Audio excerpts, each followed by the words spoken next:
변론기일에 판사를 만나서 내가 직접 설득하겠다 생각하시는 분들이 많으신 것 같습니다. 자, 그런데 변론기일에 판사에게 말해왔자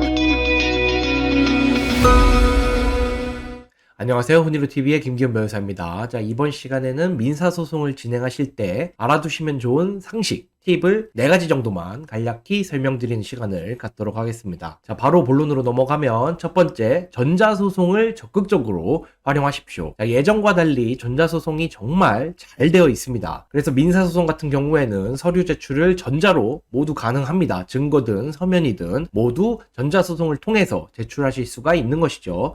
예전처럼 법원에 직접 가서 제출하시거나 우편으로 접수하실 필요가 없습니다. 그래서 나홀로 소송을 진행하시는 분들께서는 꼭 전자소송을 통해서 소송을 진행해 보시기 바랍니다. 그리고 이 전자소송 안내는 홈페이지에도 꽤나 자세히 잘 되어 있기 때문에 이를 보시면 어떻게 진행하시는지 충분히 이해하시고 진행할 수 있을 것으로 판단이 됩니다. 그리고 두 번째로는 내 사건의 진행 과정을 자주 확인하십시오. 자, 이는 전자소송으로 진행하지 않더라도 포털에 나의 사건 검색이라고 입력을 하신 다음에 들어가 보시면 뜨는 페이지가 있는데 거기서 내 사건 번호와 당사자, 여기 사건 번호에는 법원도 포함입니다. 그 당사자 이름만 입력해도 진행 내역을 누구나 확인할 수가 있습니다. 그래서 저도 수시로 이 나의 사건 검색에 검색해서 현재 어떻게 진행되는지 여부를 확인하고 있는데 내 사건인 경우에는 가끔씩 들어가셔서 확인을 하셔야 합니다. 자, 무엇을 확인해야 되느냐? 변론기일. 일단 이것이 제일 중요하죠. 변론기일이 언제, 어디서 진행되는지를 확인하시고 해당 변론기일에 꼭 참석을 하셔야 할 것입니다. 그리고 상대방이 어떠한 서면,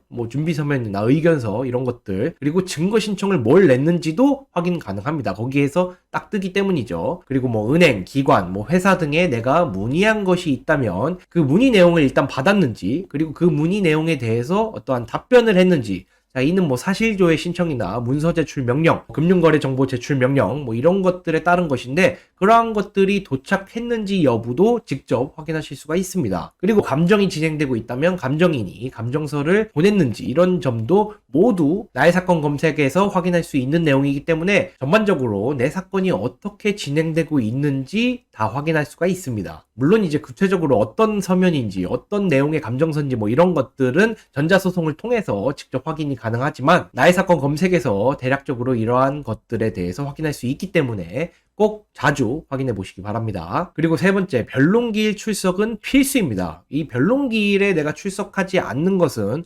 원고든 피고든 매우 좋지 않습니다. 원고인 경우에는 절차적으로 쌍불 처리돼서 소취하 간주가 될 수도 있고, 피고의 경우에는 원고의 주장에 동의하는 것으로 간주되거나 심증에도 매우 좋지 않은 영향을 끼칠 수가 있기 때문에 변론기일에는 꼭 출석을 하셔야 합니다. 물론 이제 변호사를 선임하셨다면 본인이 직접 출석하지 않고 변호사가 대리인으로서 대신 출석할 수가 있는 것이죠. 그런데 이러한 변론기일 불가피한 경우가 있을 수 있습니다. 그날 내가 여행을 간다거나 피치 못할 중요한 회의가 있다거나 이런 경우가 있는데 연기 신청이 가능합니다. 그래서 정식 명칭은 변론기일 변경 신청이라는 것인데 미리 지정된 변론기일에 출석하실 수 없다면 변론기일 변경 신청서를 재판부에 제출하시면서 변론기일을 다른 날로 좀 연기해달라, 이렇게 요구하실 수 있습니다. 그리고 당연히 이때는 내가 왜 출석할 수 없는지 그 사정을 설명하실 필요가 있으시겠죠. 재판부는 특별한 사정이 없다면 잘 받아주고 있습니다. 그런데 다만 이제 기일에 임박해서 만약에 제출을 한다면 불허, 즉 허가되지 않을 가능성이 높기 때문에 변론기일 변경 신청서는 되도록 미리 제출하셔야 합니다. 변론기일이 한두 달 전에 미리 알려주기 때문에 내가 그날 어떠한 일정이 있는지 미리 확인하시고, 만약에 별도 일정이랑 겹친다 그러면 미리 제출하시면 제일 좋습니다. 그리고 아까 말씀드린 것처럼 내가 왜 출석할 수 없는지에 대한 자료도 내면 훨씬 더 확률이 올라가겠죠. 왜냐하면 아무런 이유도 없이 소송을 지연시키는 경우가 있기 때문에 그러한 점을 재판부도 고려합니다. 그래서 피치 못할 사정이 있다면 왜 못 가는지 그 입증 자료도 함께 낸다면 기일이 연기될 확률이 훨씬 더 올라갑니다. 그리고 마지막으로 말보다는 글로 표현하시기 바랍니다. 자, 변론기일에 판사를 만나서 내가 직접 설득하겠다 생각하시는 분들이 많으신 것 같습니다. 자, 그런데 변론기일에 판사에게 말해왔자 판사가 다 기억하지를 못합니다. 왜냐하면